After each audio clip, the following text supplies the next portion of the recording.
नमस्कार। हमारे इस विस्तृत विश्लेषण में आपका स्वागत है।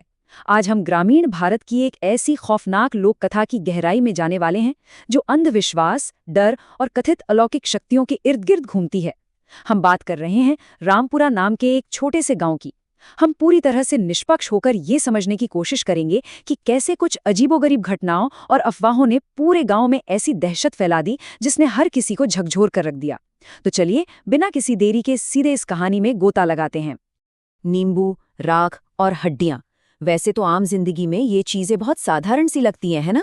लेकिन ग्रामीण लोक कथाओं में अगर ये चीजें एक साथ कहीं मिल जाएं, तो समझ लीजिए किसी बेहद खौफनाक कहानी की शुरुआत हो चुकी है। रामपुरा गांव में फैली उस गहरी दहशत के बीज असल में इन्हीं अजीबोगरीब निशानों ने बोए थे।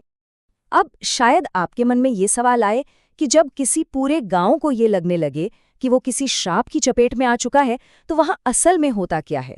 वहां का माहौल कैसा हो जाता है?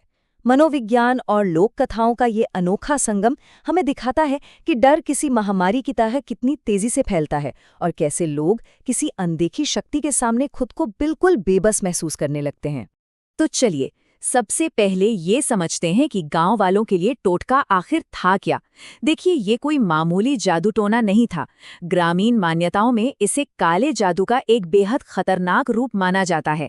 कहा जाता है कि इसमें खून, राख और नींबू जैसी खास चीजों का इस्तेमाल करके किसी इंसान की आत्मा तक को बांधने और उसे तबाह करने की कोशिश की जाती है। यही वो खौफ था जिससे रामपुरा के लोग जूझ रहे थे।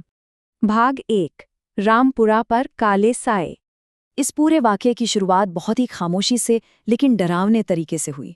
रात के सन्नाटे में गांव में अजीब सी फुसफुसाहटें शुरू हो गईं। लोगों ने कुछ बहुत ही अप्राकृतिक घटनाएं देखने का दावा किया, जैसे खेतों के बीच से अचानक चलने वाली ठंडी हवाएं। और फिर वो सबसे खौफनाक दृश्य, पीपल के पेड़ के पास काले कपड़ों में किसी महिला का कुछ रहस्यमयी चीजें बिखेरना। जब गांव वालों ने सड़क के किनारे मिट्टी में खून और नींबू से बने गोले देखे, तो उनका ये शक यकीन में बदल गया कि गांव पर किसी बड़े टोटके का साया मंडरा रहा है। भाग 2, रीना बनी निशाना। देखते ही देखते ये खौफ पूरे गांव से सिमटकर एक ही घर और एक ही इंसान पर केंद्रित हो गया, गोविंद की पत्नी रीना पर। जरा गौर कीजिए कि ये कथित श्राप कितनी तेजी से खतरनाक स्तर तक पहुंच गया। कुछ ही दिन पहले की बात है, रीना को लगा जैसे अनदेखे हाथ बिस्तर पर उसका गला घोंट रहे हैं। शुरुआत में इसे वहम माना गया, लेकिन फिर अगले दिन उसके सिरहाने खोपड़ी लिए एक परछाई का दिखना, और पिछली रात तो हद ही हो गई जब एक अदृश्य ताकत ने उसे दरवाजे की ओर घसीटा। ये सब इतनी तेजी से हुआ कि आज रीना की आंखें उलट गईं और उसके शरीर में हिंसक बदलाव आने लगे। इसके बाद तो गांव वालों को तुरंत पंडित शंकर दयाल को बुलाना ही पड़ा। अब ये साफ हो गया था कि ये सब सिर्फ दिमागी वहम नहीं था। जब पंडित जी और गांव वालों ने मिलकर छानबीन की, तो उन्हें जो भौतिक सबूत मिले वो रोंगटे खड़े कर देने वाले थे। तालाब के पास नींबू और कोयले की राख बिखरी थी, खून से सने लाल धागे में कसकर बंधी हुई हड्डियां मिली, और सबसे भयानक चीज, मिट्टी में दबी एक गुड़िया जिस पर रीना का नाम लिखा था।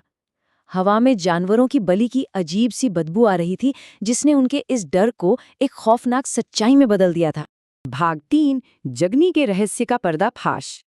जैसे जैसे सुराग मिलते गए, इस खौफनाक पहेली का मुख्य चेहरा भी सामने आने लगा। हुआ ये कि गांव के चौकीदार ने रात के अंधेरे में पास के ही गांव की एक महिला को पीपल के पेड़ के नीचे कुछ रहस्यमयी करते देखा था। ये महिला थी जगनी, जिसे समाज ने बहिष्कृत कर दिया था। तो यहाँ अहम बात यह है कि ये कोई बिना वजह का जादू नहीं था।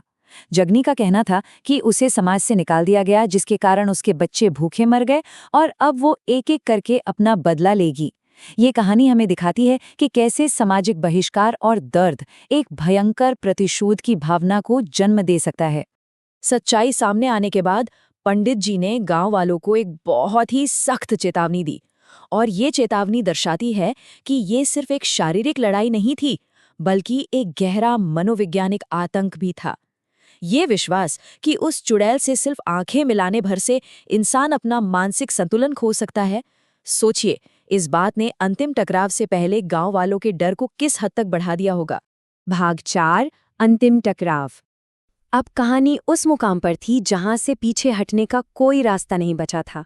चांदनी रात में तालाब के किनारे वो निर्णायक पल आ ही गया। इसे दो बिल्कुल विपरीत शक्तियों का एक जोरदार टकराव कह सकते हैं।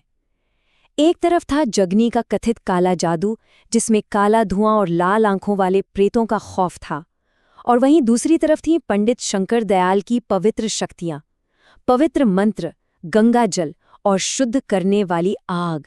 गांव की लोक कथा के मुताबिक उस रात जो कुछ हुआ वो बेहद खौफनाक और अफरा तफरी से भरा था। रीना अचानक वहां सफेद आंखों और काले पड़े चेहरे के साथ पहुंचती है। वो अपने ही पति पर हिंसक हमला कर देती है और खुद को जगनी का हिस्सा बताती है। तभी पंडित जी उस पर गंगाजल छिड़कते हैं और कहा जाता है कि एक धुएं का बादल रीना के शरीर से निकलकर सीधा जगनी के मिट्टी के घड़े में समा जाता है, और फिर वो घड़ा एक जोरदार धमाके के साथ फट जाता है और जगनी आग की लपटों के बीच काली राख में बदल जाती है।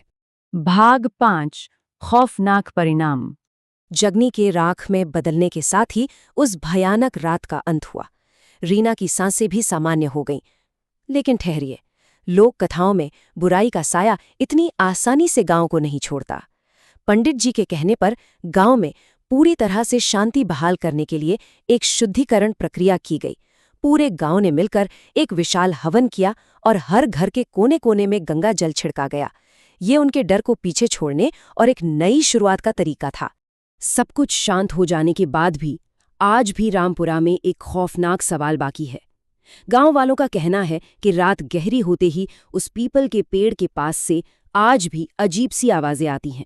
तो क्या जगनी की आत्मा सच में अभी भी वहीं भटक रही हैं, या ये सिर्फ उनके दिमाग में बैठा हुआ वो पुराना खौफ है जो कभी पूरी तरह खत्म नहीं होता? ये एक ऐसा विचार है जो मन में डर और जिज्ञासा दोनों छोड़ जाता है। हमारे इस विश्लेषण में आज के लिए बस इतना ही। जुड़ने के लिए बहुत बहुत धन्यवाद।